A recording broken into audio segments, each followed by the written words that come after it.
Thank you for joining us this evening. I'm so glad to see a lot of people in person, and I'm happy that people are joining us online as well. I'm very thankful to the Neenah Library for providing that service for us that we can live stream our programs. And I'm very thankful to Nick Jevney from the Menasha Historical Society in the back. He videotapes our programs, and then we're able to put them on YouTube. So please give Nick a round of applause.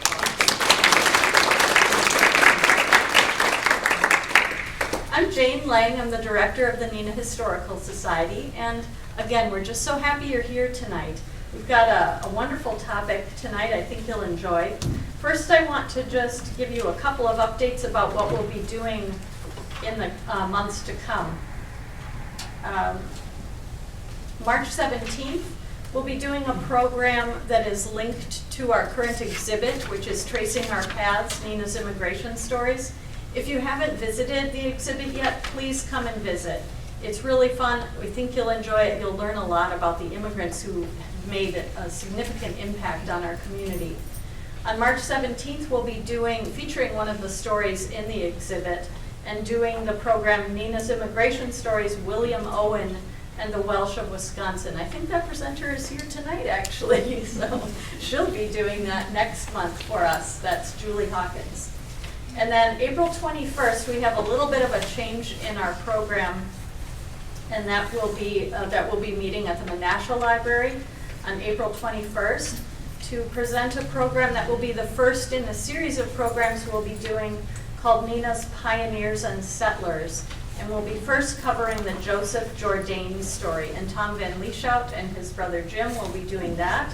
They are descendants of that man who was the first blacksmith in the state of Wisconsin. So some really interesting and long history and deep history in the state of Wisconsin. So please come to that, but remember we'll be at the Menasha Library for that.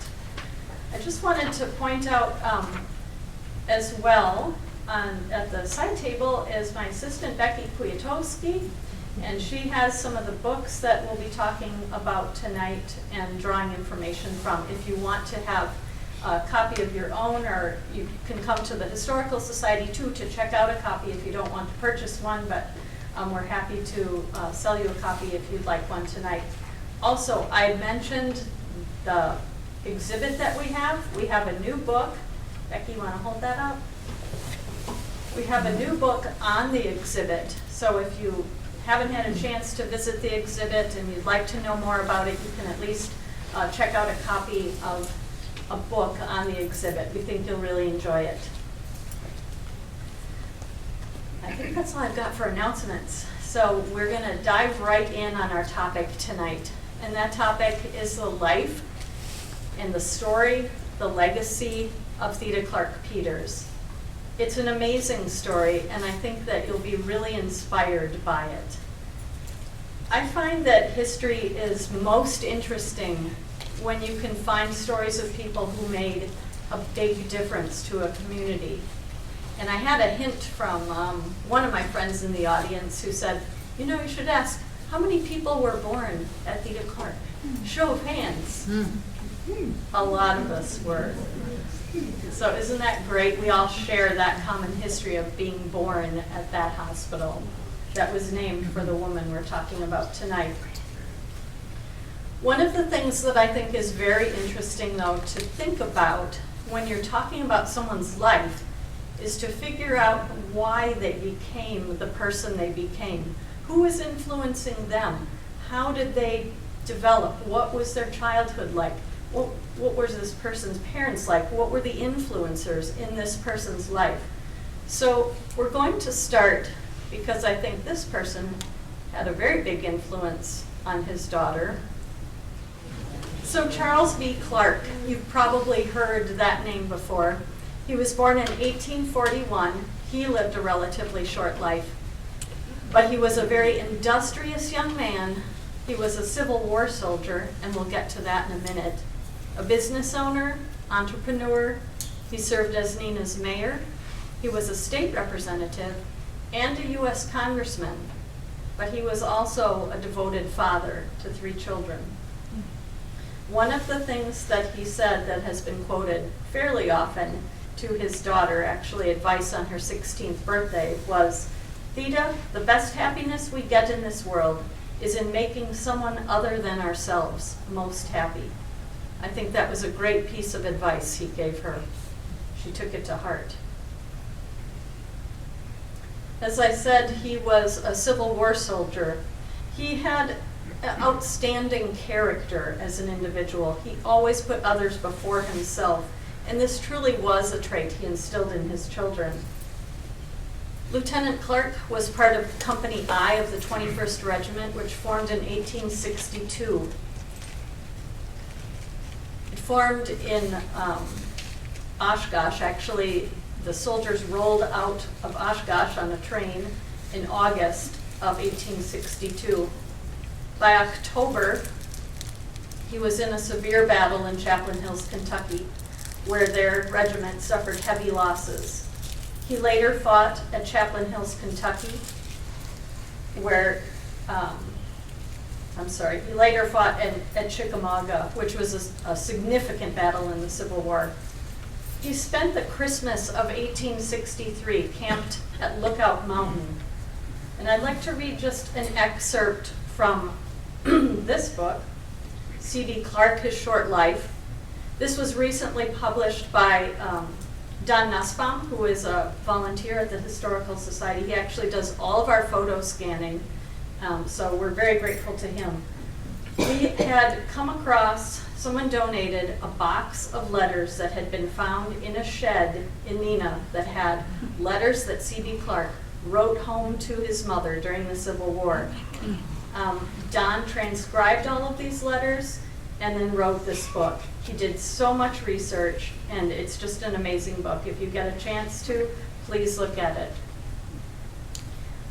From Don's book, I'm just going to read a short excerpt. The morning of September 11th found the regiment on top of Lookout Mountain. This happened to be on the 1-year anniversary since the 21st departure from Oshkosh. It's approximate. John Henry Otto reflected back on that day they left for war. Then we counted 1,000 stalwart men, just dismissed from the doctor's scrutinizing examination, and who all thought to be able to stand the rough usages and hardships of war. That illusion had speedily been destroyed. It was a thing of the past. Not one in the regiment now, but who realized that tomorrow may be his last day.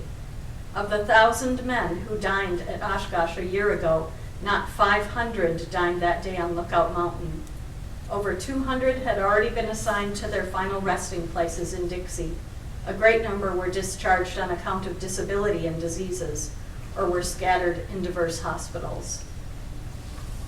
Certainly the Civil War had a significant impact on C.B. Clark and the man he became.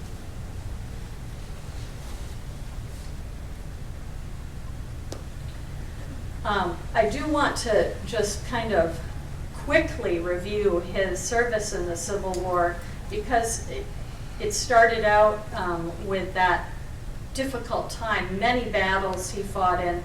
By May of 1864, he was marching with General Sherman towards Atlanta. But this is kind of a summary of what had happened up to that point in his group. 7 Company I men had died as prisoners at Andersonville and Danville. 5 had deserted, 29 had been killed, and 26 were too wounded to continue.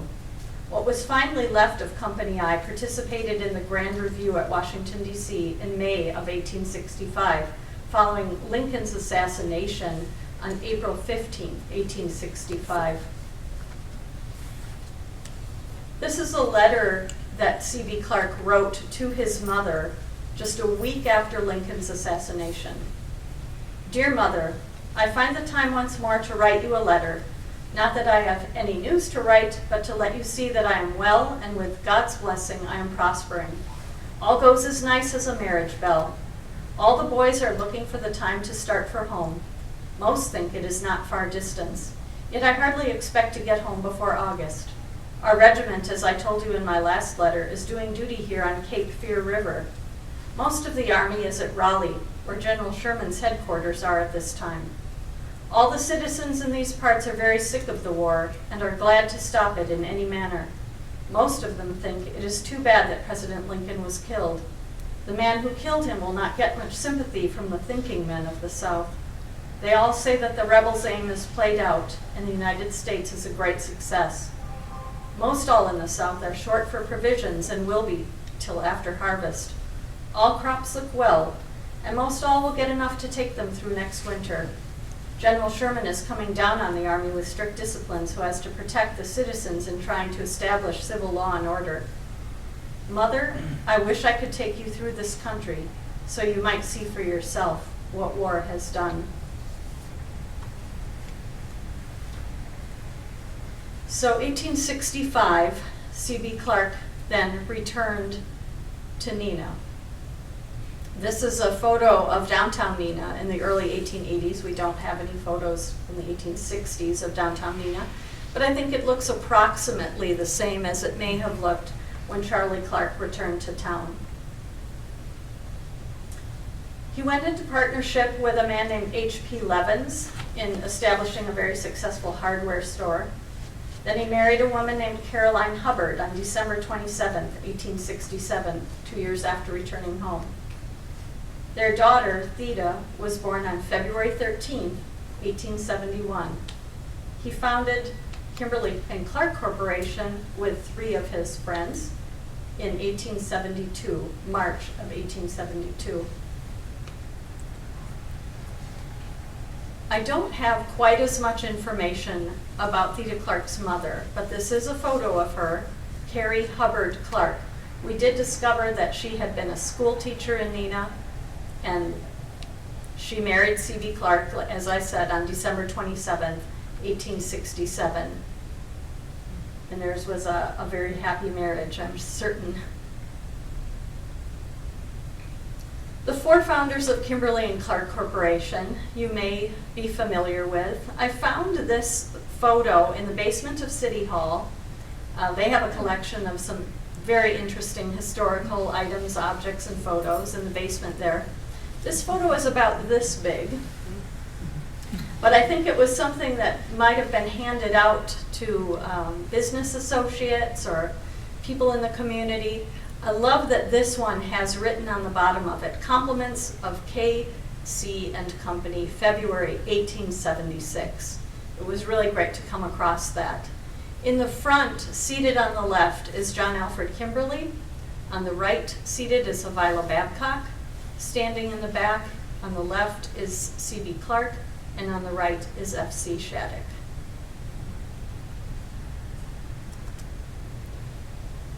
Whoops. What I thought was very exciting about this particular photo is on the back of it, you could see that it had been taken at the Manville Photography Studio, which is in downtown Neenah, right where Knox Furniture is today. But it's fun because all 4 founders of KC have their signatures on the back. So I can picture them sitting around signing these photos so that they could hand them out to their friends and business associates.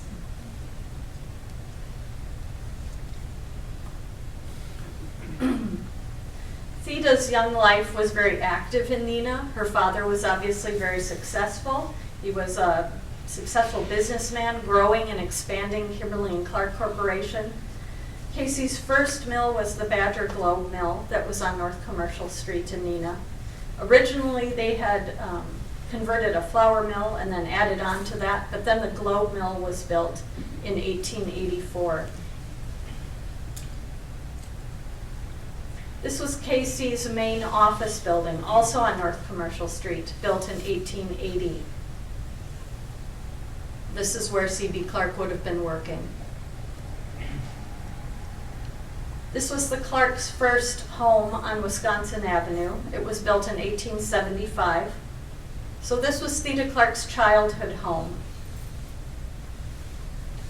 It was later moved down the street and a new home was constructed that is still there today. I love to think about the family relationships between the different founders of KC and the different neighbors and friends in the community. And this was a book that was donated to the Historical Society some years ago. Inside it, the book is called Belle and the Boys, but inside it you see that it's inscribed, "A Merry Christmas to Theda Clark from Mr. and Mrs. F.C. Shattuck, 1879. So it would have been a book she received as a Christmas gift when she was 8 years old from her next door neighbors, Mr. and Mrs. F.C. Shattuck. So business partners, friends, neighbors, they were all part of this growing community in the 1870s. This is an early photo of Theda, and again, that 16th birthday advice that her father gave her. I think it served as a guiding principle for her for all of her life.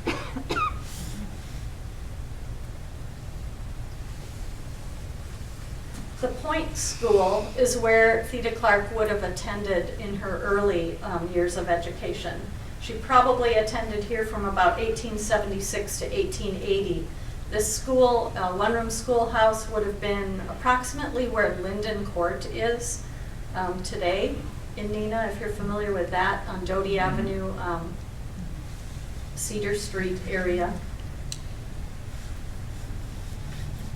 Next, she would have attended what was called Neenah High School, later called Washington School. That was built in 1879. It originally was a K through 12 school, so all the grades were attending here. This school existed in the location that the current Washington School is located, and it was here until 1976 when it was torn down. Actually, I was the last 6th grade class out of Washington School before it was torn down.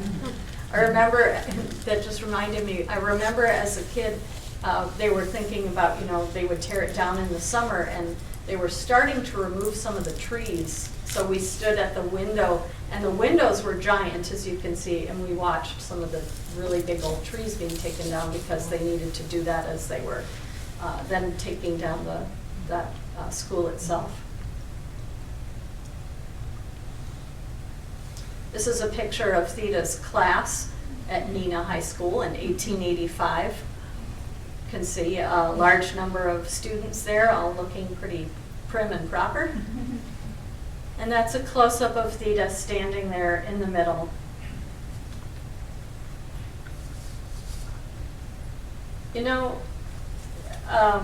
Another great resource that I use for putting this presentation together is this book, Family Letters, written by Suzanne O'Regan. And this is a wonderful book. It really gives you so much more detail about the things I'm talking about tonight. I'm reading little excerpts, but she put in the full letters and full descriptions. So I highly recommend this book if you want to dig in on this topic further. One of the things, though, that I was thinking about from the perspective of a 13-year-old girl, I think she probably wouldn't have been too excited to know that so many years later her diary would be read aloud. But that's what we're going to do, so don't worry, it's nothing too much. But I think it's fun because it helps you understand how normal and typical her life was, even so long ago. So Tuesday, January 1st, 1884. Today is New Year's, and it's a very gloomy day, storming quite hard. Last Thursday, Lizzie B. had a party. About 36 were there. We had a nice time. L.H. took me to supper. Mark Moulton took Nell Howard home. All the really important details. Yesterday, I lent my old-fashioned girls to Hattie Radke. I hope she will take care of it. I am reading My Vassar Girls now. Billy is better today, but does not like to drink the scalded milk, so he has to go hungry. That's her younger baby brother. I have to take care of him, but he is easy to put to sleep. I will try and be a better girl this year and commence today. I've been home all day, except I went over to Mrs. Kimberly's after Callie and stayed about a half hour. This next one gives you a little bit of a perspective on how things have changed. Thursday, January 3rd. Yesterday I rode downtown behind the buckboard, but was glad enough to get on the back because there was a cow coming behind a hack. I went to Mrs. Weber's on an errand for Mama, and nothing would do but that I must stay with her and catch on bobs. We had lots of fun. Cora Giddings gave us a good ride, and so did DeWitt Van Ostrand. After we got through riding like that, we went up on the hill and had some fun. J.S. gave me some lovely rides on my sled. I wonder, is she trying to hide who J.S. is? Or I'm not sure. Mr. Matthews was buried yesterday afternoon. Last night, Hattie Kay came over here and brought my book. She stayed, and we made some candy. It was so cold today, it seems as if the very smoke would freeze in the air, and Papa would not take his scarf. The sleighing is not worth a cent. Papa was sick last night, but does not let us know it. He will die some night when we don't know it. It was lonesome this PM, so went downtown, did some errands for Mama, then dropped into Nell's to see how she was. I told Nell all the gossip of the season. Then I went to the office, just in time to catch Papa before his coming home. It is still cold as ice. Baby is just dropping off to sleep. So, kind of a normal childhood, but it's fun to hear the details of what life was like in 1884.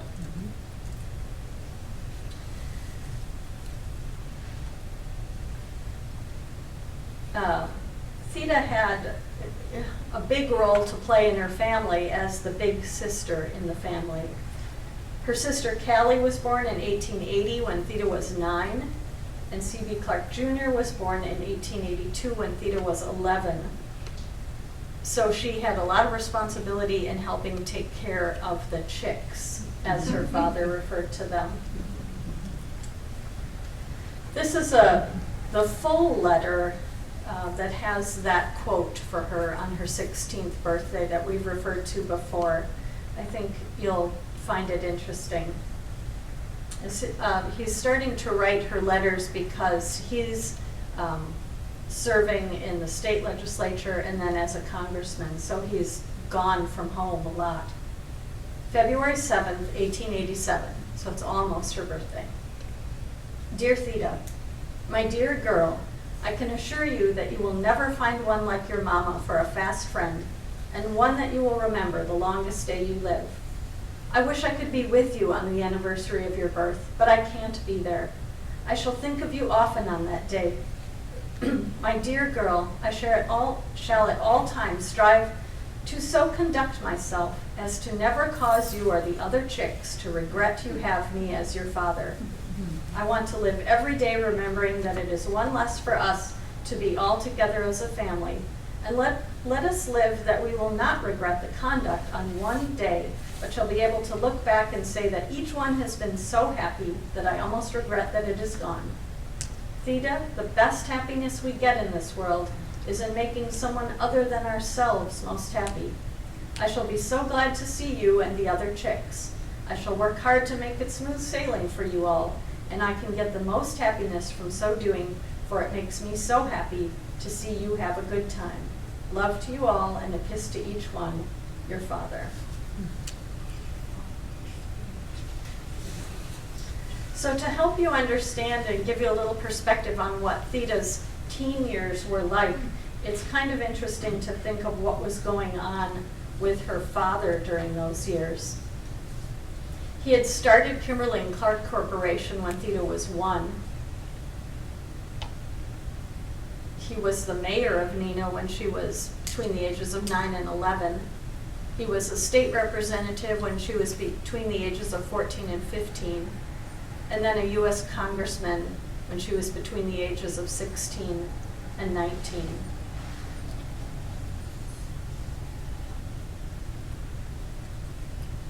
In 1888, when Theda was 17, she and her good friend, Helen Howard, who lived down the street, enrolled at Wells College in Aurora, New York.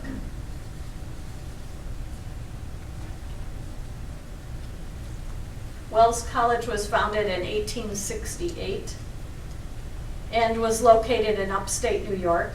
C.B. Clark's own boyhood home was in Teresa, New York, a different part of New York, but still upstate New York. So they might have been comfortable with sending their daughter that far away for college. I know that's a challenge for all parents.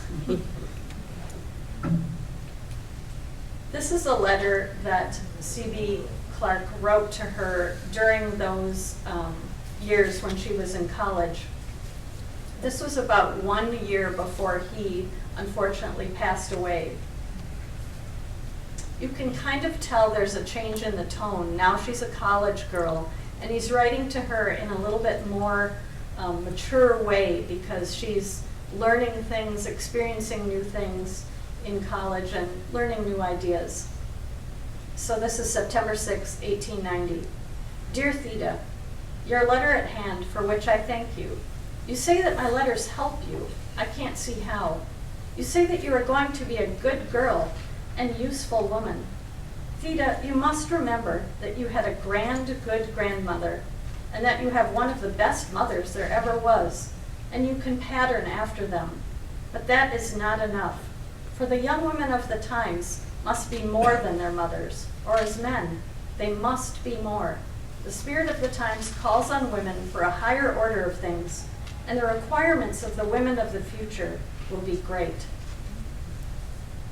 I think it's very significant that C.B. Clark was such an advocate for women and women's rights. He actually, in the Wisconsin state legislature, put forth a proposal that would have allowed women to have the right to vote well before it actually passed in a national sense. So he was forward-thinking and definitely ahead of his time.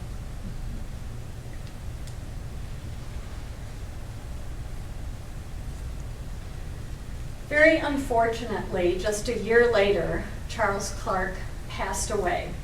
He had some health problems throughout his life, and it seemed that Theda, even in that diary excerpt, was referring to that. She had maybe some sense that her father wasn't in the best of health. He suffered from Bright's disease, which is a kidney disease. I'm going to read you an excerpt from Family Letters. This is how Suzanne O'Regan put it. As the long struggle to live was beating out its final clinging heartbeats, C.B. longed to go back to Teresa to see again his boyhood home. And so in 1891, before it was time for Theda to go back to Wells for her senior year, her parents left her in charge of Caroline and Bill. They took the Northwestern to Chicago and changed there for Teresa, New York. In Teresa, while staying at the home of friends, C.B. fell into a fatal diabetic coma. Mrs. Clark sent telegrams to Neenah. Theda, Caroline, Bill, F.C. Shattuck, Dr. Barnett, and W.Z. Stewart immediately hurried to his side. Theda arrived in time not to speak to her father, for he was too far gone for that, but in time to put her hand in his one last time. So she was 19 years old when he passed away. The newspaper records so much more in the past than it does today, but very detailed description of his funeral and his the family's arrival to town back to Neenah after his death. But this short description tells a lot about what he meant to the community. Long before 9 o'clock, the appointed hour at which the body might be viewed Sunday morning, saw the people awaiting entrance. Settees had been placed upon the lawn, and upon the opening of the doors, a string of humanity that continued throughout the allotted time filed slowly in and out. It was a varied crowd, men, old and young, crippled and erect, women of all classes and ages, and children innumerable, all pressed anxiously forward to get a last long look at the features so familiar to all. Fully 7,000 people viewed the remains. In a small community, that's a big thing.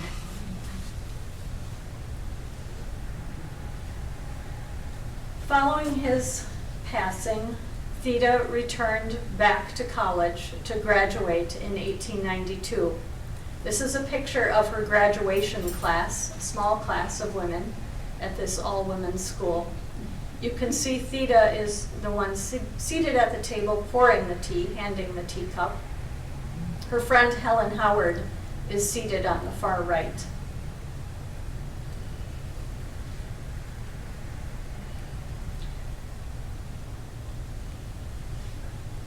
After graduation, Theda moved back to help her mother in the construction of their home.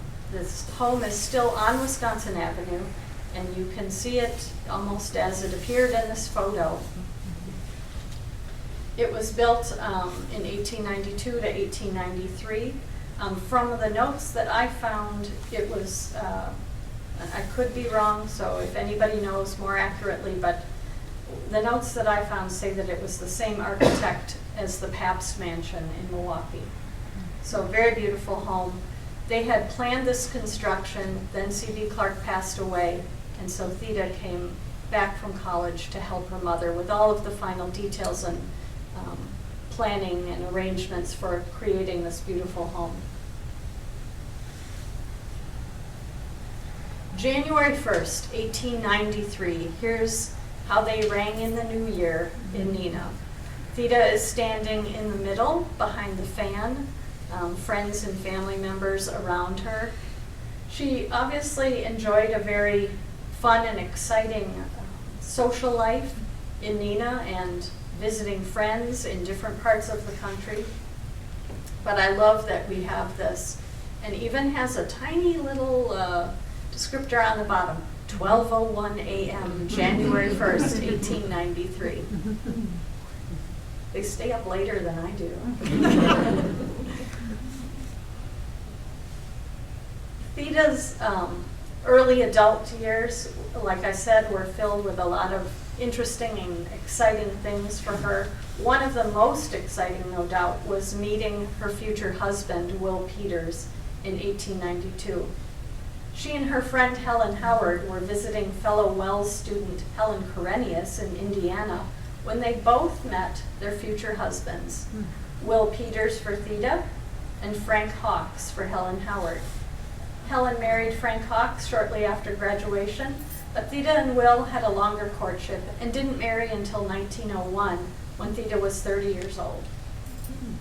Almost 30 years old.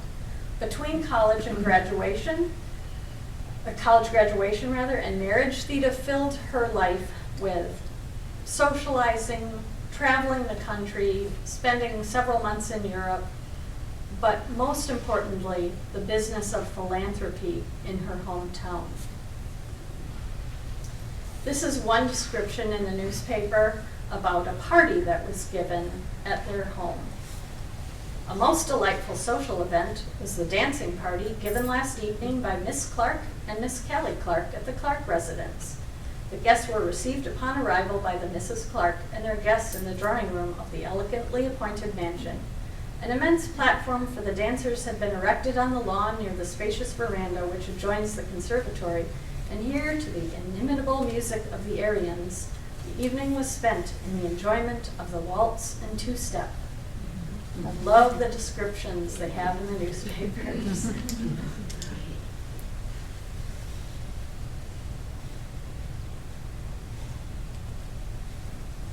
This is another fun photo of Theda. She's holding the teacup on the far right of the photo. I believe that's her sister Callie in the back with her arm around the woman next to her. I'm not sure if that's their mother. It's hard to tell. Mrs. D.L. Kimberly is standing in the back,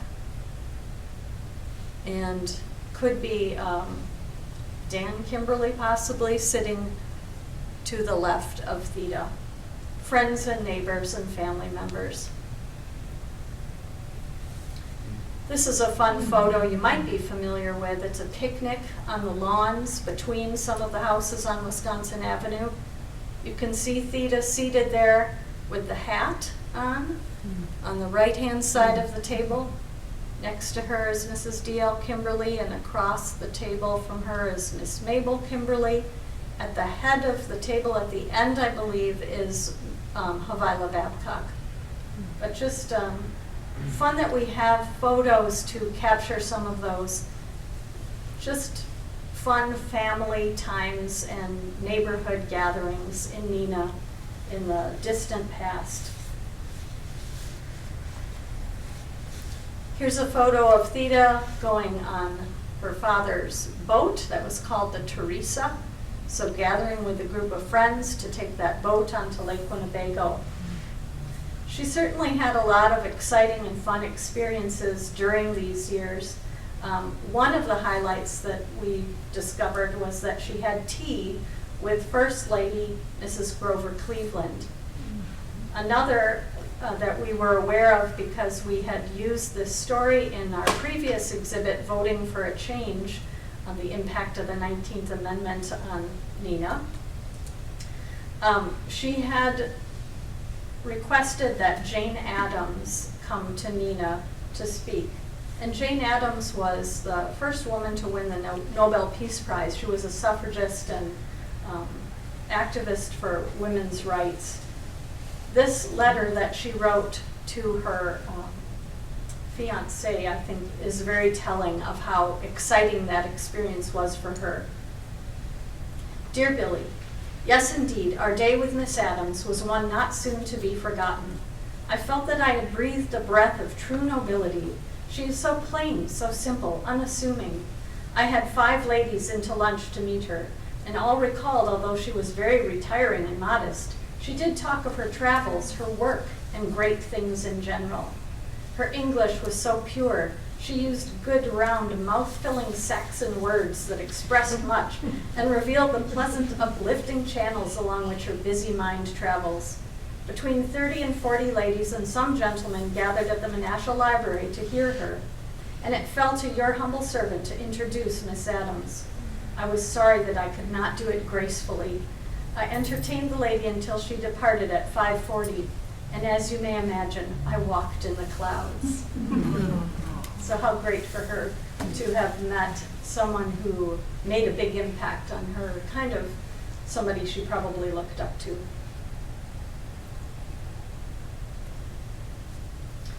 Will Peters, her fiance, was part owner of a wallpaper manufacturing firm in Philadelphia.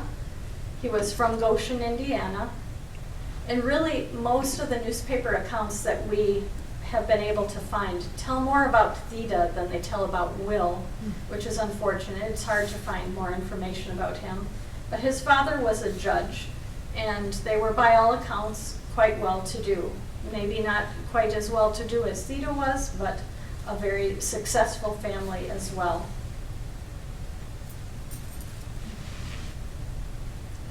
Here's Theda on their wedding day. Again, the newspaper accounts of her wedding give so much detail, down to things you don't even really care about, but I will read a little bit of a newspaper excerpt on her wedding as it appeared in the Oshkosh Northwestern. May 15th, 1901. William C. Peters of Goshen, Indiana, takes as bride Miss Theda Clark. The event was one of the most elaborate imaginable. The expenditure of wealth left nothing wanting in the way of appointments. Park Row, Neenah, one of the handsomest and wealthiest of residence streets, witnessed a brilliant and elaborate function Tuesday evening at 8 o'clock, when Mr. William Cunningham Peters of Goshen, Indiana, wedded Miss Theda Clark, a prominent Neenah young lady, heiress to the millions of the late C.B. Clark of the Kimberly and Clark Paper Company.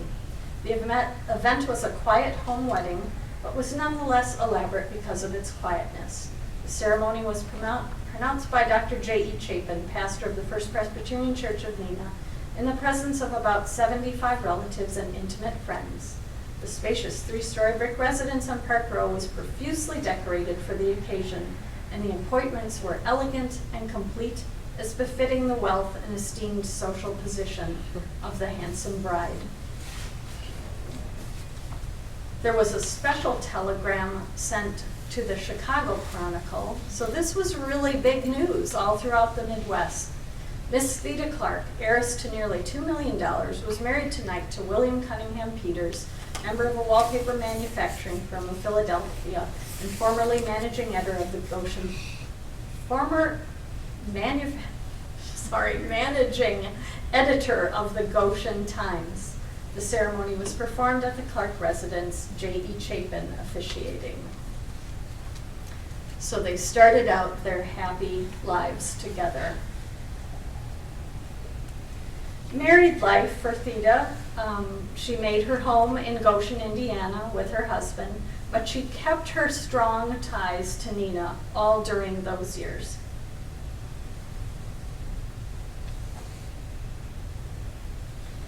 She traveled back and forth from Goshen to Neenah and continued to be, as I mentioned earlier, very involved in the philanthropy of contributing to this community and was making a big impact. You have to think about, this is a woman of the age of 30, and how many women at the age of 30 are even thinking much beyond themselves at that age. So I give her a lot of credit for being the woman that she was and contributing in so many big ways to this community. This is a short letter that she wrote to her mother during this time, which I think is very indicative of her personality and how she wanted to get things done. She was working hard to get things established in this community. So this is October 29th, 1901. Dear ones, what can you give to this joint project? Answer at once with a quick delivery stamp. Cal, you could give $1,000 and Mama $500. It would not be called for a year, you know. And then if the double plan fails, we work separately. And I want you to back me on the library. Mr. Shattuck tells me we will have the library. The Bergstroms and all the ladies will back me. This part is kind of funny. Yesterday was a blue day. Mr. Stevens refuses to give 1 penny to the damned public. That's in quotes.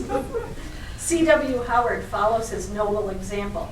Mr. Shields thinks that the effort of years are enough, and his effort to obtain Carnegie's $10,000, so he will give $10. Isn't that heartrending? Mr. Whiting is considering. Also Mr. Van Ostrand. We will go again this AM to the Gilberts and Mr. Kerwin, also Will Davis.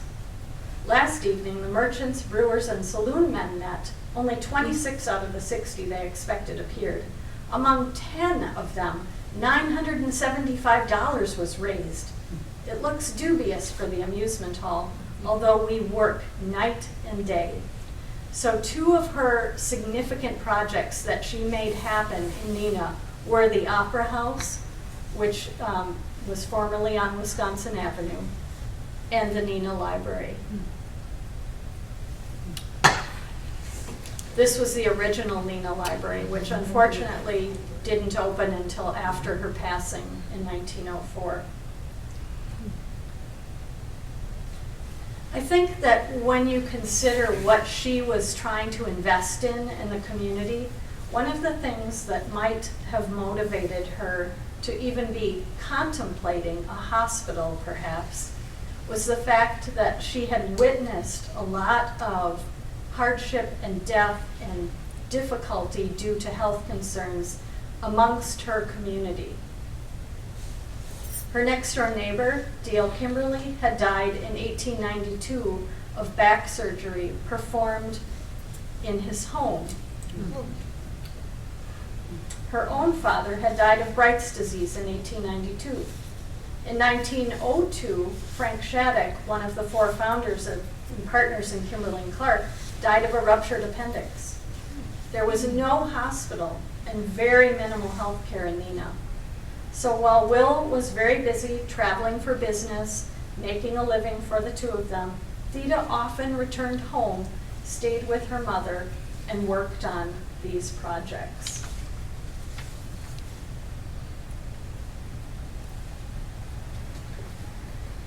This was a letter that Theda wrote to her husband on May 22nd, 1903. My dear, I had such a sad letter today from Martha telling me that Molly Williams, the dearest girl, had died giving birth to a 9-pound boy, and the little boy went away with her in her arms. It was such a shock to me. Martha never would have written had she known that I am so apprehensive. Your devoted wife, Theda. Many women died in childbirth in those days. And the reason for her apprehension was she, too, was now expecting their first child to be born in October of that year. This is from Family Letters. On August 13th, 1903, 68 days before her death, Theda had her will drawn up. Here she made provision for her husband, her child, and for charity. Here she gave directions as to how her estate was to be handled in the event of her death. It was the money left in this will that made Theda Clark Hospital possible. The day arrived, October 18th, 1903. Dear Julia, this is her sister Carrie writing to their aunt. Just a line to say we have a dear little girl born at 1:30 today, weighed 7.5 pounds. Theda was sick 48 hours and began to think she was going to have a serious time. She took chloroform and the baby was taken with instruments. Much love, Carrie.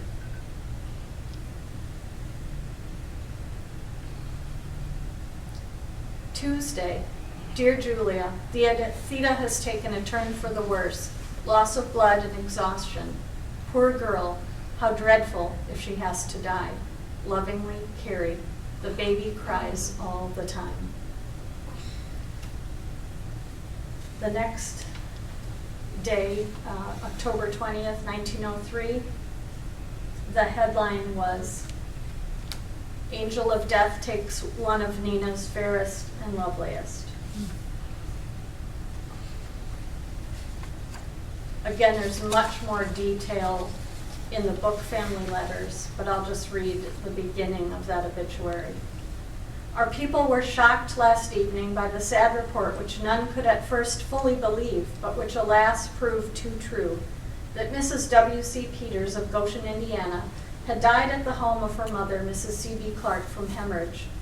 The news carried sadness to nearly every home in Neenah, for all of our people knew Mrs. Peters, formerly Miss Theda Clark, and those who knew her best loved her most, as hers was a noble nature, womanly, charitable, kind and liberal, and full of sunshine.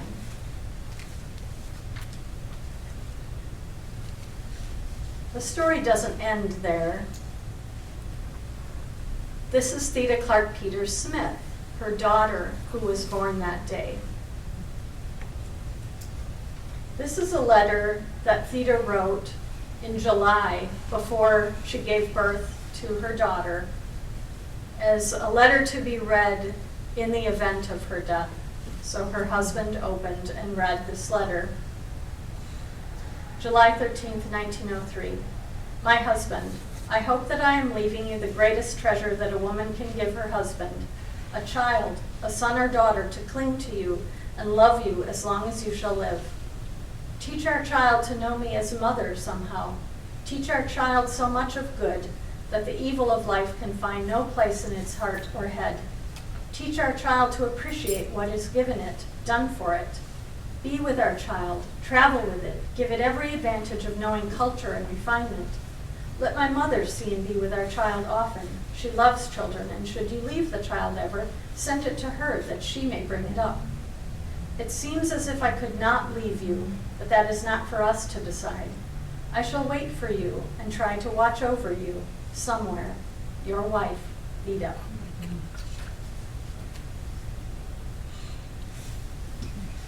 Picture of young Theda Peters riding a bike, her grandmother's. The will that we mentioned before that she had written up gave instructions to her brother specifically to donate money to build a hospital in the city of Neenah. And he carried out those plans. She donated $96,000, that's $2.7 million in 2020 dollars, to build the hospital. C.B. Clark Jr., or Bill as he was called, followed through with those plans and built the hospital in his sister's memory. And also an additional $50,000 was given to pay for those who couldn't afford care. Construction began on the Theda Clark Memorial Hospital, and it opened in 1909, 6 years after Theda's death. I love this picture because you can see the shadow of the photographer in the foreground holding probably one of those blankets over a big old camera. And then also just notice what tools they had for building that hospital and what they brought the materials on. Horse-drawn wagons, so quite an accomplishment. We have an early booklet on the hospital that was published in 1911 that has great photos and information on the hospital's features and their statistics from their services that were performed there in their first year of operation, which would have been 1910. This is the operating room, the waiting room, and a typical patient's room, private room with bath. I found this article recently about the hospital's opening. This is kind of interesting. I hadn't ever really heard this description of the hospital, but the one thing that it really wanted to focus on was the hospital is perfectly noiseless. The Theda Clark Hospital at Neenah was opened last Sunday to visitors. This hospital has been built without regard to expense, and it represents the very latest thought and practice in hospital construction and equipment. It will be of local interest to mention that the provisions have been taken to prevent nerve-wracking sounds, particularly the tormenting clamor of call bells from the patients' rooms at all hours. The floors of the Theda Clark Hospital do not permit the sound of a footfall to be heard, and there are no bells whatever. Instead of call bells, an electric call runs from the patient's beds to a sort of switchboard in the hall, where an attendant is stationed, and the patient's call is represented by the lighting of certain electric lamp corresponding to that patient's room, which remains lighted until turned off by the nurse responding to the call. Such things as these ought to be part of the equipment of every hospital. So they were very proud of their noiseless hospital. I'm not sure if you can make this out, but it's interesting to note in 1910, the general ward cost was $10 per week to stay at the hospital. Obstetric fee, $3. A private room, however, was $12 to $15 per week. So this is a report of the cases that were treated at the hospital during the year 1910. Total number of patients admitted, 216. Surgical patients, 110. Medical patients, 94. Obstetrical patients, 12. And then there's a breakdown of all of the different ailments that were being treated. This is an early view of the completed hospital as it opened in 1909. It's quite a beautiful hospital. Theda Clark also opened a nursing school in 1912. Its first graduates were in 1915, and it continued in operation until 1938, graduating 126 nurses, who I'm sure had a big impact on the community and surrounding area. There have been many additions to the hospital over the years. This, you can see one of those in this postcard. This is a view in 1974, looking from the Neenah Harbor across to the hospital. This is the hospital when it still was known as Theda Clark Hospital. And this is a more modern picture of ThedaCare Regional Medical Center and Children's Hospital of Wisconsin. I'd like to give you a couple of facts about the hospital from the 2020 Community Benefit Report. There are now over 180 total locations for ThedaCare, over 7,000 employees, 1,100 providers, over 2,000 nurses, over 60 specialties, 7 hospitals are included, and 250,000 patients are annually served. So amazing to think how it started and what it's become. I'm thrilled that Theda Clark Hospital, ThedaCare, is staying in the community. We recently approved plans for them to build an addition onto the hospital to house an extensive improvement of their emergency department, along with many other improvements as well. One of the things I thought was most exciting is the fact that they'll have many more teaching opportunities at ThedaCare now in this facility. So very excited and happy that they are remaining part of our community. This is Theda Clark's tombstone in Oak Hill Cemetery in Neenah, out on Main Street. And on it is inscribed in Latin, which I won't try to read. The translation is to have and to distribute. And I think that really sums it up for Theda Clark and her short life, the impact that she had on this community in so many positive ways. She's inspirational, and I hope that you've learned a little bit more about her tonight that will inspire you to make a difference in this community. Thank you.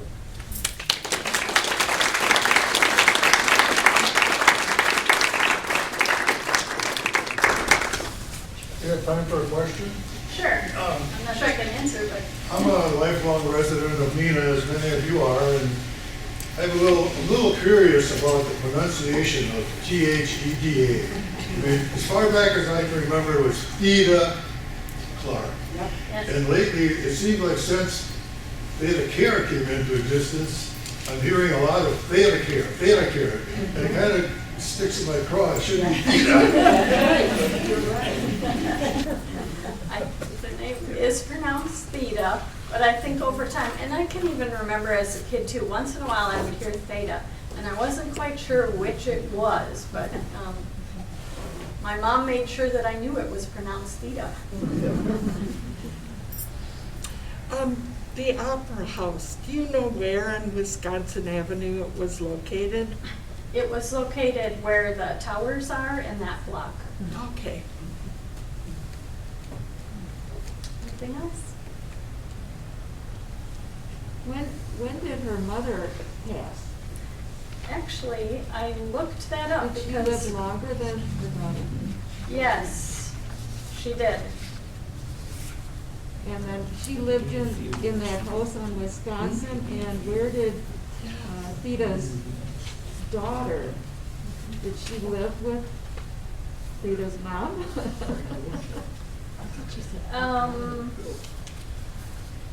Well, I can tell you Mrs.